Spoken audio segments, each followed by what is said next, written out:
हैं, किस तरह कदर ये मुसलमानों को स्पाइनलेस बना रहे हैं। तो उसके जवाब में हसन इलियास साहब ने एक भरपूर वीडियो बनाया कि सवाल जवाब थे उसमें, जिसमें उन्होंने 2-3 चीज़ें डिस्कस की हैं। नंबर 1 ये कि जो मुसलमानों की हिकमत अमली है वो गलत है, और ये कि हम मजलूमों के ख़िलाफ़ नहीं हैं बल्कि हिकमत अमली से इख्तलाफ करते हैं। और दूसरे ये कि पाकिस्तान और इस्लामी ममालिक इस वक्त इस काबिल ही नहीं हैं कि वो कुछ कर सकें। और तीसरे ये जो उन्होंने इम्प्लाई किया कि ये कभी काबिल हो भी नहीं सकेंगे। अस्सलाम वालेकुम, मैं हूं कैसर अहमद राजा। उम्मीद है आपकी तबीयत बिल्कुल ठीक होगी। जो मैं कहता हूं कि these transgender RCMs, Rand Corporation Muslims, ये एक दीमक की तरह उम्मत के अंदर ये अंदर अंदर से इसको खाने की कोशिश कर रहे हैं। ये चलते फिरते सबूत हैं इसके। जो 3 चीज़ें मैंने भी डिस्कस की हैं कि पहला ये कि जनाब आपकी हिकमत अमली ठीक नहीं है। कोई घंटे से ज़्यादा का वीडियो है, मुझे वो लिंक जब भेजा गया मैंने देखा तो घंटे से ज़्यादा में उन्होंने यही बात बार बार कही कि हम ये नहीं कहते कि मजलूमों पे जो जुल्म हो रहा है वो ठीक है, बल्कि हम ये कहते हैं कि उसको टैकल करने का आपका जो तरीक़ाकार है, आपकी जो हिकमत अमली है वो ठीक नहीं है। लेकिन किसी स्टेज पे ये नहीं बताया कि अच्छी हिकमत अमली क्या होती है, ठीक वाली क्या है। बस एक ही बता दिया कि तुम लोग ये कह रहे हो कि जंग कर दो और ये तरीक़ाकार ठीक नहीं है।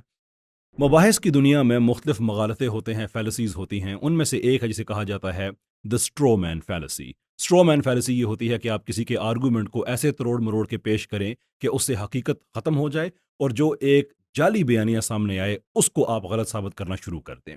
हसन इलियास साहब ने एग्जैक्टली यही काम किया कि जैसे मैं ये कह रहा हूँ या बाकी लोग ये कह रहे हैं कि चढ़ दौड़ो इसराइल पे जाके, बम मार दो, ये कर दो, वो कर दो, जबकि हम में से कोई भी ये बात नहीं कहता कि इसका ये वाहिद हल है, बल्कि हम ये कहते हैं कि उसका एक होलिस्टिक सोल्यूशन है, एक स्ट्रेटजी है।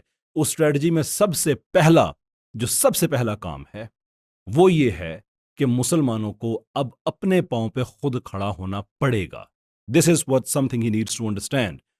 हम आज तक क्यों दुनिया में रुसवा हो रहे हैं, हार हो रहे हैं, इसलिए कि हम सेल्फ डिपेंडेंट नहीं हैं।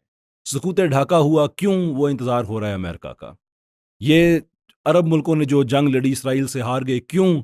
इसलिए कि डिपेंड हो रहा था अमेरिका पे और बरतानिया पे कि उन्होंने जंग बंदी कराई हुई है। जंग बंदी पे इन्होंने अमल कर लिया, इसराइल ने अमल नहीं किया। अगले दिन सारे हवाई अड्डे अपने उन्होंने हवा से आके बर्बाद कर दिए, ख़त्म कर दिए।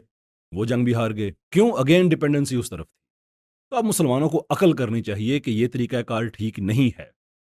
ये जो है ना, नादां गिर गए सजदे में जब वक्त क़याम आया, तो हम कहते हैं कि होलिस्टिक स्ट्रेटजी होनी चाहिए। और मैंने अपने पूरे वीडियो में सारे स्टेप बताए कि इसराइल से जंग की अगर एक बात है ना, कोई मसला नहीं है, इसराइल से जंग भी हो सकती है, लेकिन उसको पूरी तरीके से स्ट्रेटजाइज करना ज़रूरी है। मिसाल के तौर पे इसराइल खुद सोचे, एक छोटा सा मुल्क है जो ईसाइयत के खिलाफ है, जो ओपनली अपनी डॉक्ट्रिन में कहता है कि ईसा अलैहिस्सलाम का कत्ल हमने किया था। वो सच है झूठा वो एक और बात है, लेकिन ये उनकी ओपन डॉक्ट्रिन है। उनके जो मुख्तलिफ जो फ़िरके हैं ज़ायनिस्ट के, उसके अंदर जो मज़राक़ी है मिसाल के तौर पे, वो ओपनली कहते हैं कि हम जब ताकत में आए तो ईसाइयों का कत्लेआम करेंगे, हिंदुओं का कत्लेआम करेंगे। एक मुसलमानों के अलावा वो सब का कहते हैं कत्लेआम करेंगे, इसलिए कि मुसलमान बुत परस्त नहीं है, बाकी सारे बुत परस्त होते हैं।